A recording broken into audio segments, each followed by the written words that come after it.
started, I think, in 1977. So it's like 40 years now. And we started in our basement until the neighbors complained there was too much traffic going into the basement. And the inspector came and said, you have to have a real place. So we moved to this area. We were across the hall in a much bigger place. I don't know if you were there or not. Yes, Were you were in our original place? Yeah, well, I meet Tony there, I think. Yeah. Okay. So with the advent of the internet and online, we didn't need such a big place because, you know, people are ordering online more and more. So just a small place, but believe it or not, we have more stuff in here than we had in our bigger place. But it's just compacted, you know, not everything is on display. And that's, you know, like, we're here to serve the public and magic, and we've helped a lot of kids come out of their shyness, you know. They come in here and they're very timid. And one very famous magician in Montreal, I don't... What famous magician? French or English?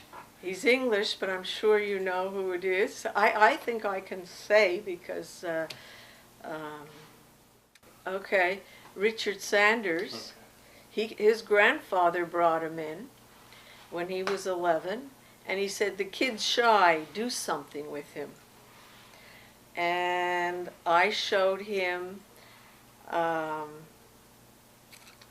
mental photography deck.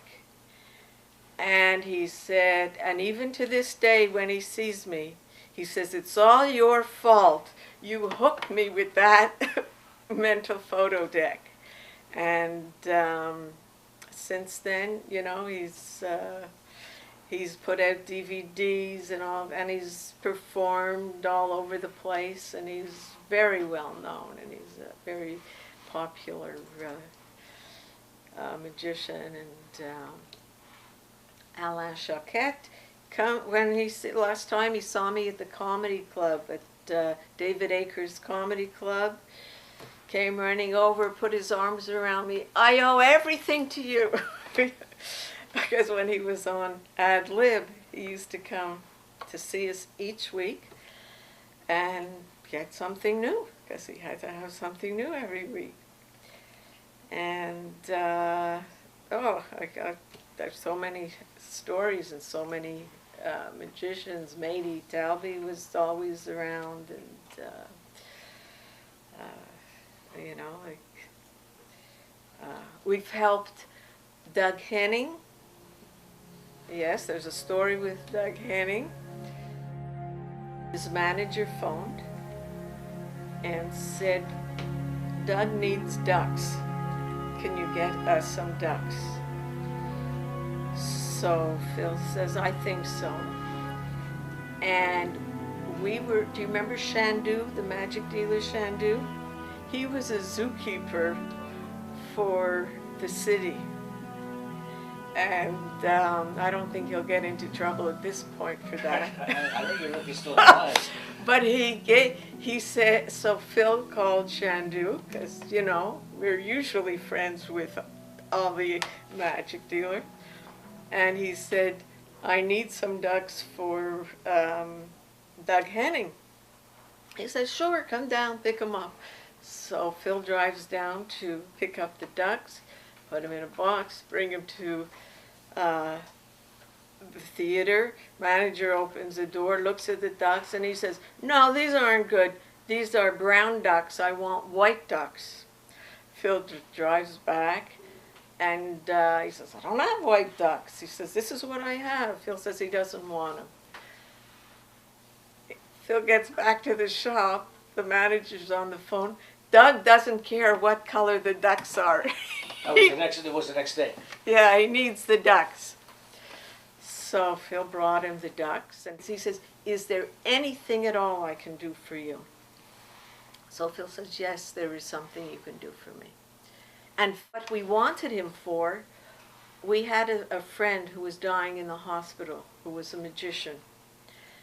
And his wife had asked if there was any chance that Doug could go and see him.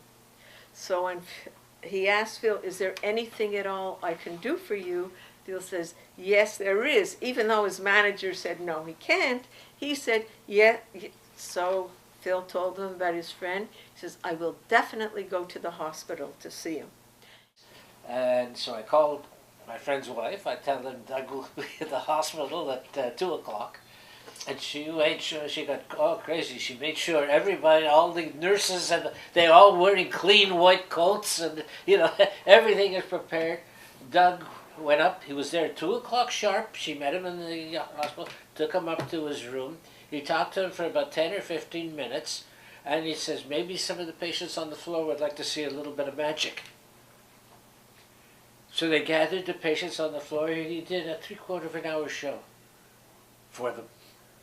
And then he went back to Jerry, and he spoke with him some more. He gave him a letter because he knew where everything was, and he left. He spent 2 hours with him there, or a little over 2 hours, and he left.